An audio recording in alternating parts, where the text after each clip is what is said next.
This is Satya Pradhuman of Cirrus Research. Welcome to this episode of Market Conversation. The subject that we are covering is the small cap growth market and this massive divergence with the large cap growth, specifically large cap technology or mega techs. I'm pleased to welcome today Arthur Weise. He is the CEO of Kingsland Investment, a portfolio manager there with over 25 years of investment experience. I've covered him over the decades from prior firms such as Lord Abbett all the way through this current period.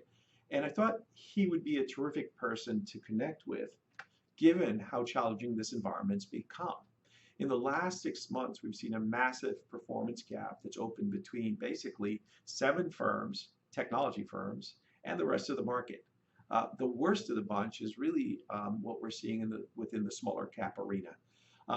What has occurred, though, in this short window is that we now have a historic valuation break between smaller growth and large cap growth. Most notably, smaller tech is selling at decades low to larger tech. The fundamental demand for technology goods and services also continues to slow. So this is very confounding. And so the question is, how will this evolve and how does it broaden?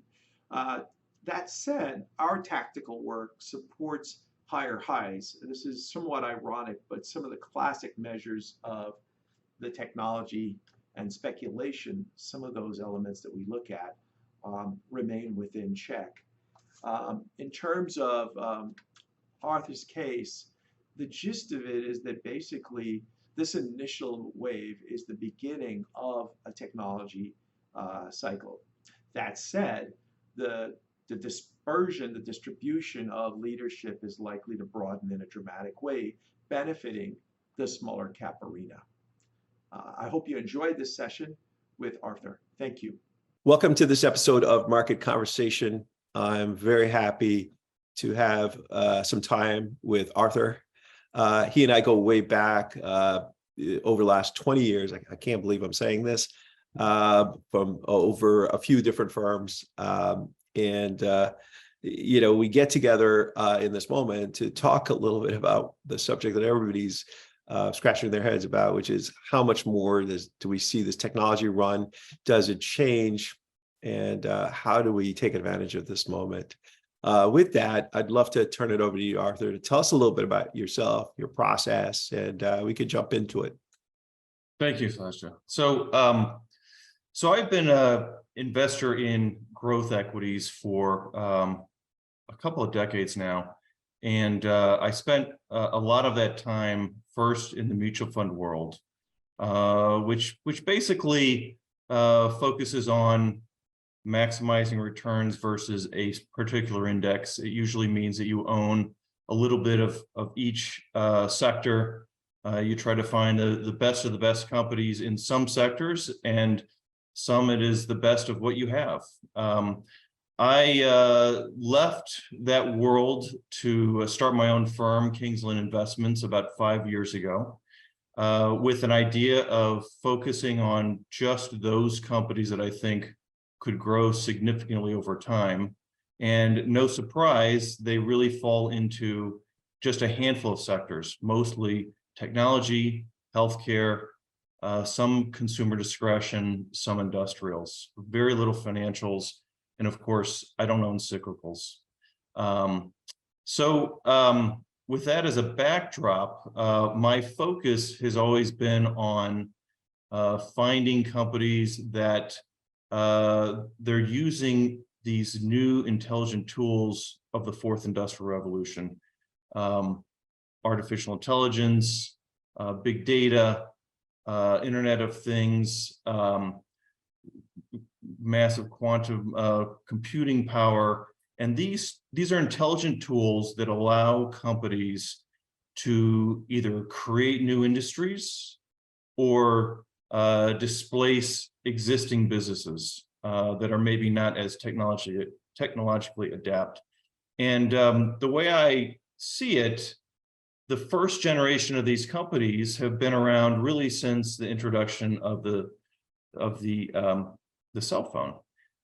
We have the Apples, Microsofts, Amazon, Google, that group of companies was the first generation. What makes them distinct, what distinguishes them is that they have a global presence. They're actually dominating globally. There is no equivalent of an Apple in Europe. There is no equivalent of a Google in Europe. And that's what I think gives these companies an opportunity to really become much larger than what we are accustomed to. Because when you look at other industries such as energy, we don't have globally dominant companies. We have companies that participate in a larger industry. Same with financials, same with a lot of areas in the commodity complex. So this is what I think makes these businesses special. And I have two strategies to capture that. The first is the sustainable growth strategy, which I consider generation 2.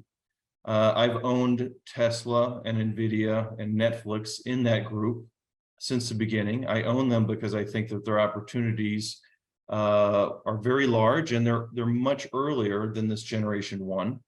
And then I have a smaller group of companies that are much earlier in their development. They would be considered small and mid-cap companies, and that is my long-term growth portfolio. And that generation 3, these are companies that are really still emerging and finding their way first in the United States, but then eventually across the world. So I think it's a very special time, and I think that the United States has shown its dominance in these businesses, which is why I think U.S. equities continue to grow as a percent of the total around the globe. So if we step back and we look at your offering, you've basically got 2 products. They're full frontal into the growth industries. They're global players. The products are really 2-tiered, sort of like known brands and rising brands.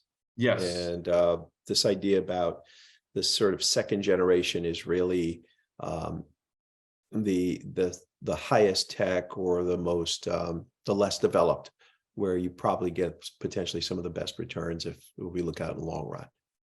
Yes. Yes. Yeah. So here's the background. I guess to some degree, this marketplace finally for you is a breath of fresh air, because if you go back the prior 18 months or so, it's been miserable to see the interest rate damage that took place with most of these companies, and to see what's happened recently. I mean, what's your take on the initial wave with the pandemic run, and how the arc of that into this last 18 months? I mean, how do you see that? Was that predictable, inevitable? I guess if it's a pandemic, by definition, these things had to happen. Right. Well, I think that the pandemic revealed the power of the digital economy. We really could have had a much more serious economic crisis than we did. And I think that you had both the tools were available to allow us to work from home readily, to conduct a lot of what our normal day-to-day lives are through the internet. And then, of course, on the healthcare front, we were able to develop vaccines in record time, and in a period of time we've never experienced before.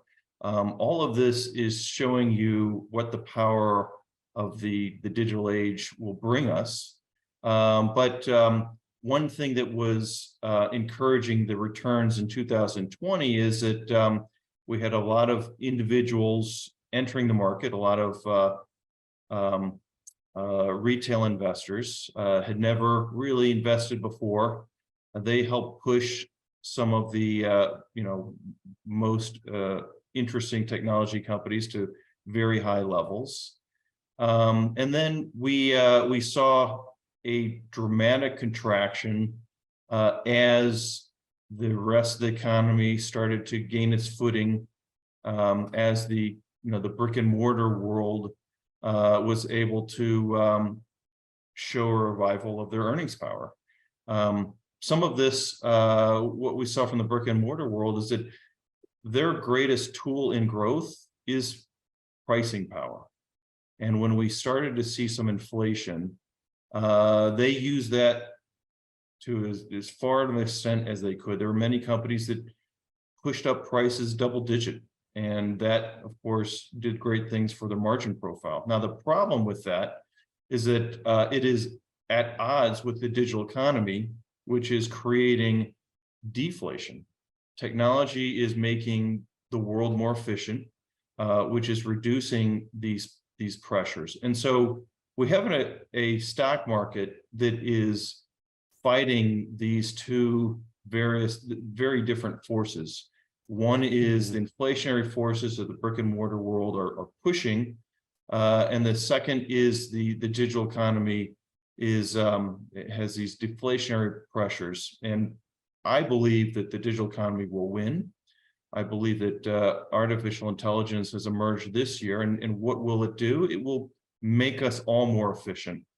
I joke that my newest research hire is ChatGPT, because it makes me much more efficient. It's answering questions that I can have answered very quickly. Now, I was talking to a friend yesterday, and he said, well, everything you get from ChatGPT is going to be what you expect from a C student. And that's true. You have to realize that you're not going to get the best answer from these tools, but you're going to get an answer, and it will get better over time.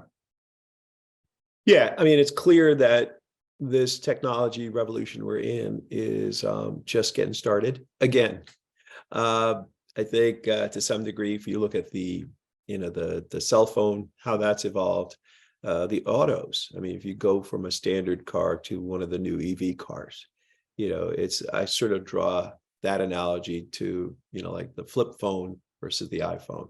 Yes. You're just transitioning through all of these goods and products we're used to using, and they're all evolving. Your point about deflation and disinflation, though, I think is a really good one. We've done work on this, and the reality is that in a service-based economy, we are inflation. It's people. And therefore, if labor costs aren't kept at bay, by definition, we have an inflation problem. And so technology is something that is disinflationary at heart, and ultimately why it's worth what it's worth. So in this moment, in terms of portfolio positioning, we've got a lot of managers that are really struggling right now. When you think about a total portfolio exposure as opposed to just a vertical, right? The relative performance of active managers now are pretty painful this year. If you've got, I'm sure you're going to have the newspaper headlines. 7 stocks, are up a gazillion, and the whole market is actually down, right? We're going back to that same conversation that we go again and again and again. And so the question is, how does this, how does this migrate, right? Do we continue to see this run extend well into 24, or is there some sort of transition that comes here? Sure. So this fabulous 7, as it is being called, and we know what the names are, the Apples, Microsofts, Googles, and now NVIDIA, Tesla, Meta are part of that group. They represent $11 trillion in market cap, which happens to be about 11% of the equity value of all equities around the globe. To me, that is a number that suggests it's going to be very hard to expand from there.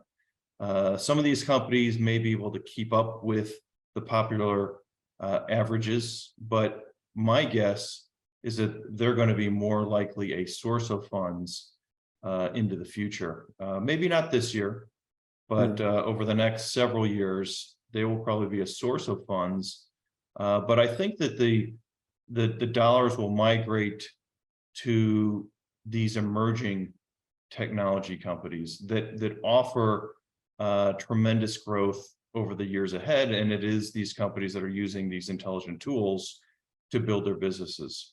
And then we're going to see a number of traditional brick and mortar companies not make it. I think Bed Bath & Beyond is probably one of the greatest recent examples. I think it's, their business model was centered around people coming to their store and buying a whole bunch of things that they never expected to. And when you had that traffic dramatically fall, they had no chance. But I think that we're going to see that play out in many other companies, which is also going to just migrate more traffic to e-commerce. So we are at an emerging state of the economy. We're going to continue to migrate towards a digital world, and I think that our challenge is finding those companies that will be the next NVIDIAs, the next Teslas, and they're out there. Yeah. Your point about, does this, this rotation's coming, does it go into early next year, late next year, to be determined. Our recent work, basically, if you were to step back and look at really, the building blocks of a portfolio, simple things like valuations, we are looking at some pretty extreme comparisons right now. And I don't think it's fair to take a look at the technology sector and say, relative to the market, is it high or low? It'll always be high. But the question is, if you look back to other periods where you get this, where you have an unusual sort of demand, sort of like shock for technology goods and services. So for instance, we call this current window, like relative to the Y2K moment, as a great echo trade, which is in both instances, CTOs were given basically a blank check to do whatever they needed to do to fix it, right? And so the Y2K event was really about the dates, et cetera, but every CTO person basically said, sure, I'll fix that, but they fixed everything else. So they had a huge amount of pulled in investments that basically benefited the equity valuations of these firms. Along comes the pandemic, and again, it is quite possible we were going to be going in this direction. However, the pandemic forced us to get there right away, and again, pulled in technology spending. And so what we saw in the post-2000 window was some real damage to companies after it occurred. And we just started to see a rebirth. And to some degree, I think we may be going through that as we speak, which is this might be that sort of like, the sort of like massive sort of run up from all of the spending that's occurred, that to some degree, you're going to see benefits where that investments really are coming through to the marketplace. So the question is, our recent report basically looked at the last, actually, we've looked at 30, 40, 50 years worth of comparisons here. Maybe you don't need to go back too far, but the idea is that we're looking now at 30-year highs for the larger tech companies, let's say portfolio one, against the smaller technology sector, portfolio two. So the question is, how much better does this get? Because if the technology is so fantastic and there's this groundswell of demand, why it cannot just stay locked up in these biggest few, right? So what is the break? I mean, is it interest rates? Is it, valuations won't matter if interest rates are seen as easy. But what happens here if you don't get the Fed to cut rates, right? Because that's to me actually, we should probably talk about this. In the last few months, our sort of case has been, what's happened is we finally got this interest rate, not relief, but breather. Like, in other words, the Fed has definitely told you that, okay, we're basically pausing. We're going to watch what happens. And the market's taken that to say, we're off to the races. We've got an interest rate backdrop that's now favorable. Inflation is no longer a problem. And in fact, the Fed's, of course, overshooting. So therefore, they're going to be cutting rates any day now, right? I think in my interpretation of this backdrop is that there has to be some sort of interest rate relief coming from the Fed to keep these stocks where they are. So my view is that we're permanently going to have higher interest rates than we had. The era of the free money is over, but there's not a company that I've spoken to that hasn't realized that. You see a dramatic change in their behavior, and of course, the biggest change is they have cut expenses considerably, and companies that we thought may not be profitable for 3 or 4 years are profitable within the next year. So companies are adjusting. What's interesting about the tech world is that they generally have very high cash balances and often no debt. So from a balance sheet perspective, a lot of these companies are in great shape, which would contrast to some of the old brick and mortar companies that have the opposite. They have a ton of debt. They're going to have to deal with higher interest expense, and that is going to reduce their flexibility.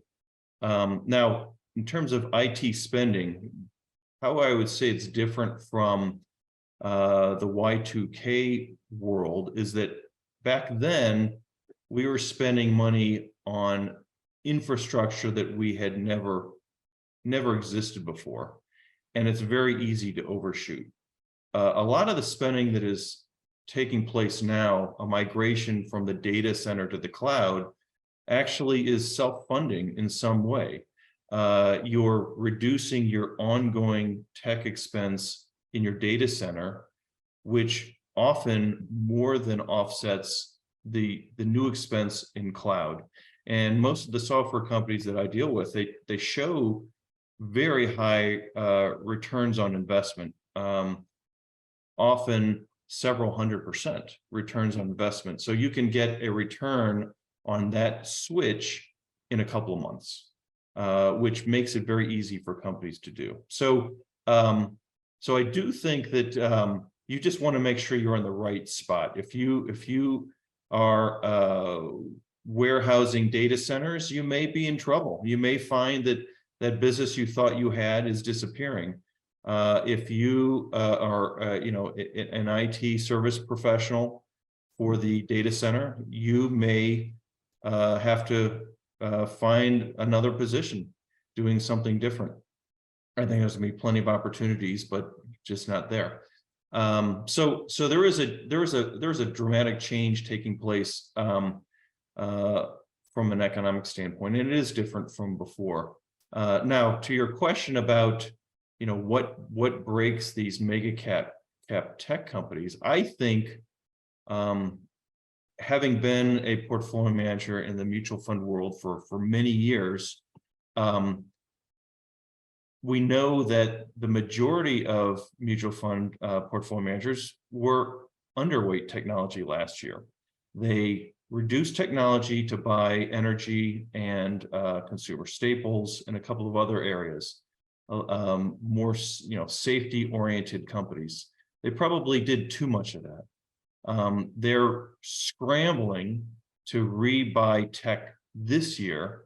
And I think the easiest place to go are these mega cap companies. So once they feel that the move into their technology weight is where they want it to be, and they're still moving money, then they're going to start to look to maximize those holdings. And that will mean cutting the mega cap and buying smaller companies. And I think that that's probably going to happen over the next 18 months. And I think that the smaller companies are going to be the beneficiaries. Right now, the greatest determinant of how well you're performing as a stock is your market cap.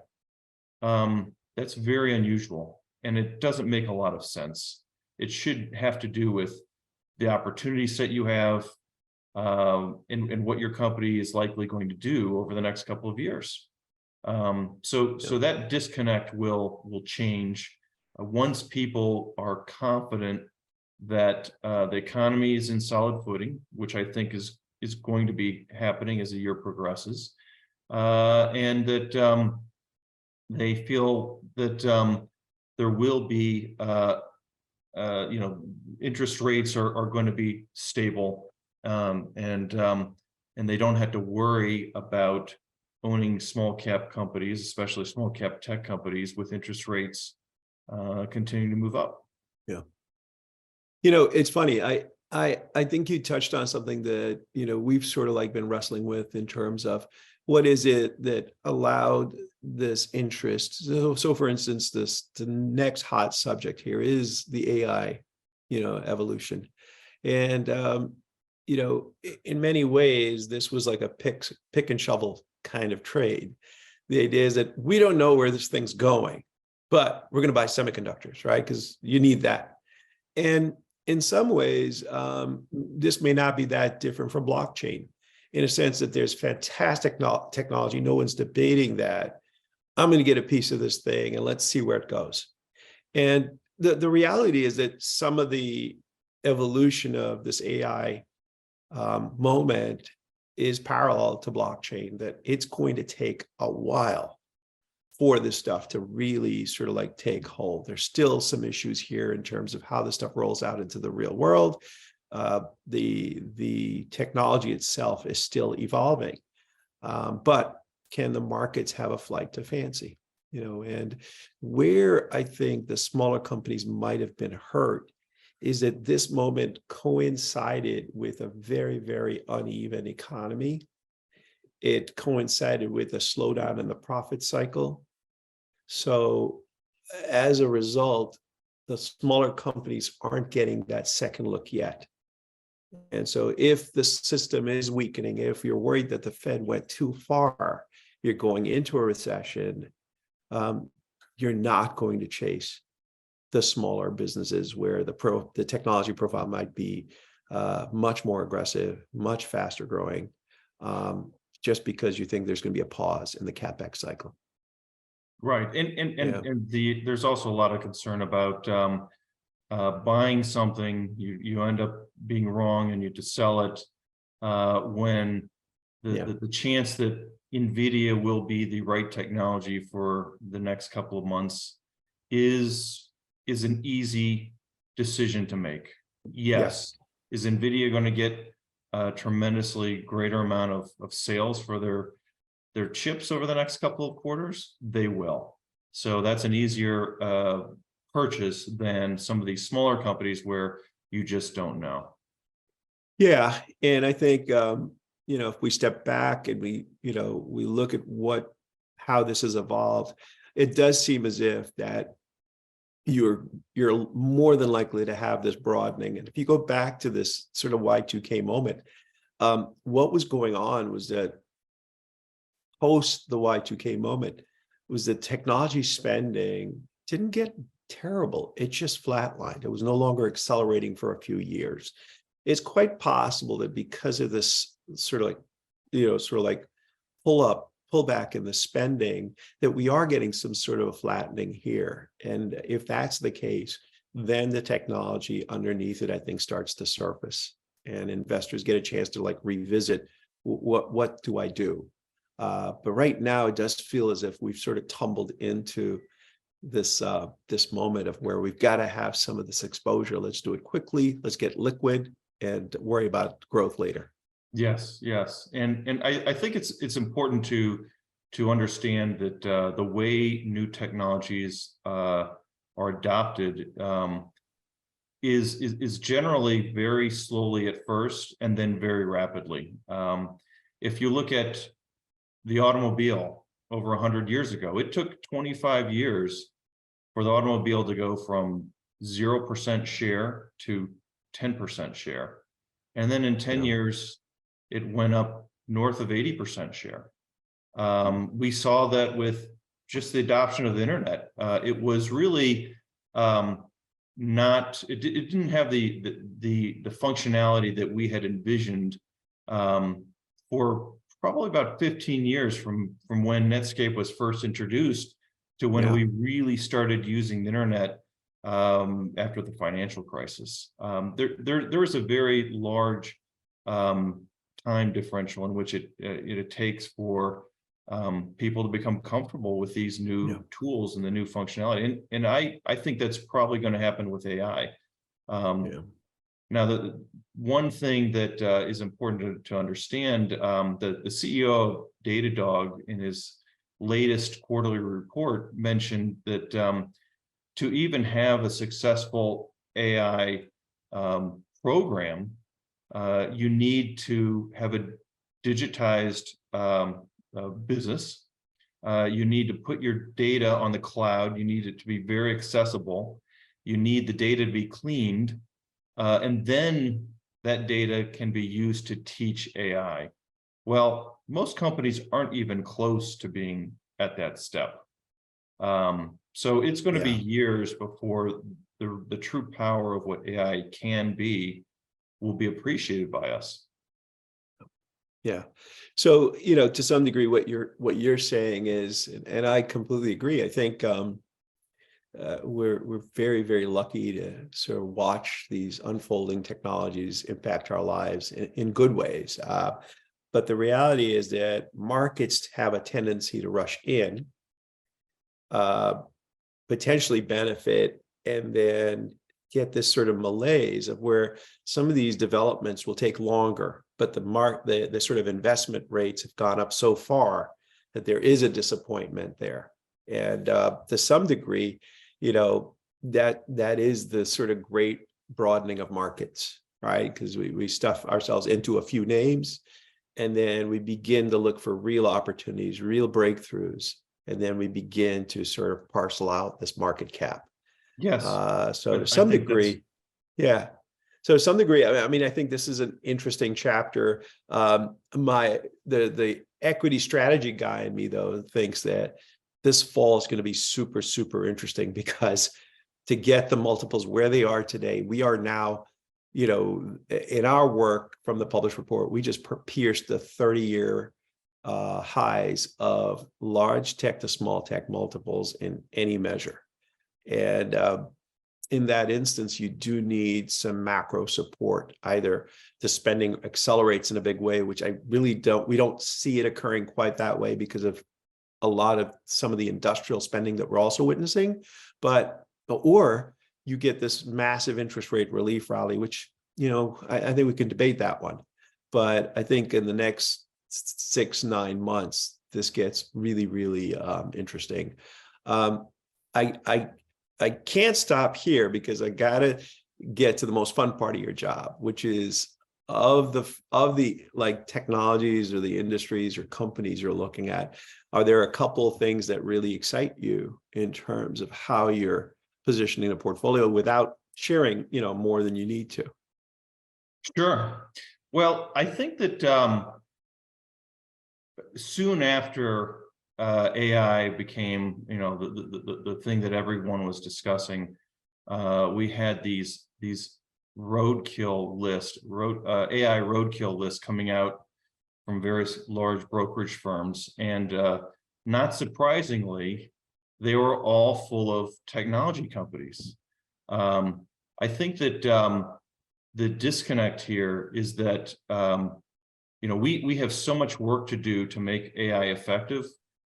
These software companies, software engineers are really going to be even more coveted now than they were even a few years ago. And I think that the real issue will be discerning, which companies have a clear opportunity right now, and who are they going to be displacing. So I'm looking at, how is the technology displacing other industries? And to give you one example, there's a company that Walmart is using to automate their distribution center. We know that the distribution center has really had some challenges lately. We know that the supply chains of COVID showed that there was considerable challenges in getting product from the ports to the final stores, and if you could find technologies to automate this to a greater degree, you could make those centers much more efficient, and you could dramatically improve your returns. That is happening, and Walmart, in fact, highlighted this technology in their last analyst day. And what it is going to do is it's going to lead to a dramatic reduction in the inventory that they hold. It could be dropping 12 weeks of inventory down to 3 weeks. Who's that going to hurt?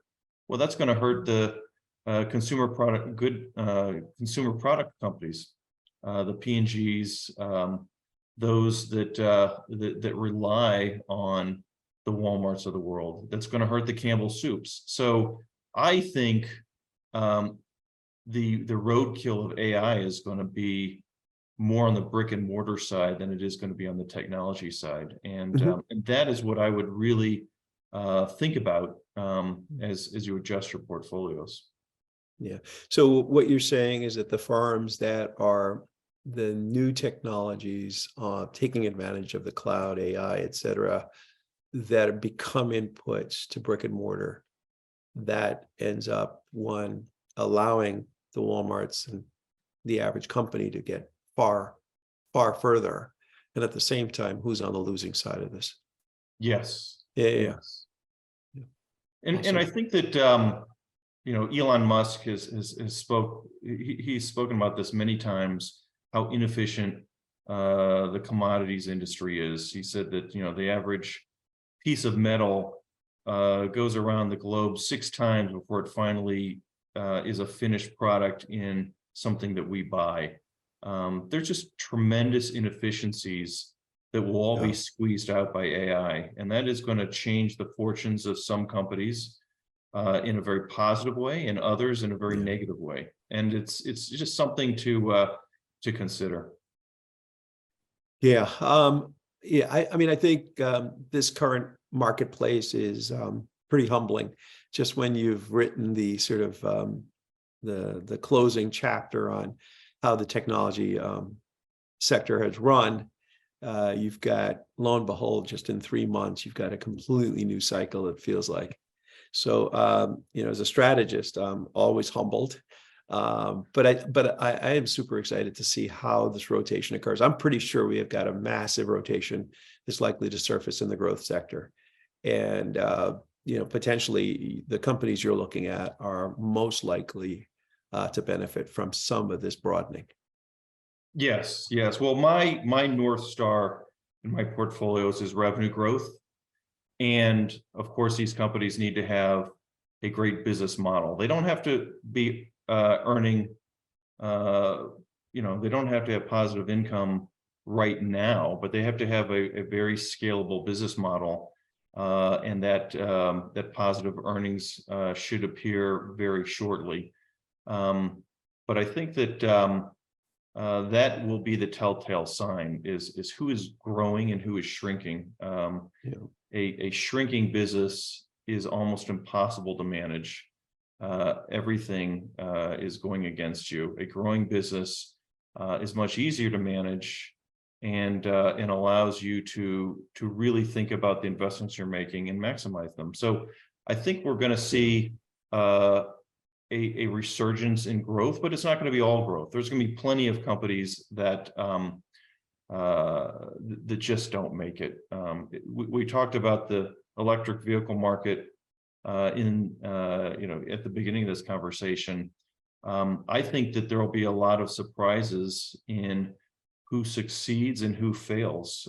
We know that Tesla is a success story. I think that continues. There's going to be some very successful Chinese EV companies. The real question is, well, who else will succeed? Yeah. And that is yet to be seen. But there will be far more failures than successes, and we could see some companies that have been around for over 100 years not make it during these transitions. So we have a lot of exciting growth ahead of us. Our focus is going to be on that growth. And if you're not growing, you're going to be in trouble. That's our view. Excellent. Excellent. All right, Arthur, thank you so much for taking this time out. Like I said, I think some of the companies you get to study and think about and trade, pretty neat stuff. And look forward to having you back on. Thank you, Satya. Thank you for joining us in this episode of Market Conversation. I thought the conversation with Arthur was especially enlightening, especially for macro folks that are so busy looking at all the other factors. And really, it's always a wonderful opportunity to understand more about the fundamentals of these companies and how they're proceeding. Thank you. With any questions, feel free to follow up with us, and Arthur's bio and link to his firm is also attached in the message. Thank you.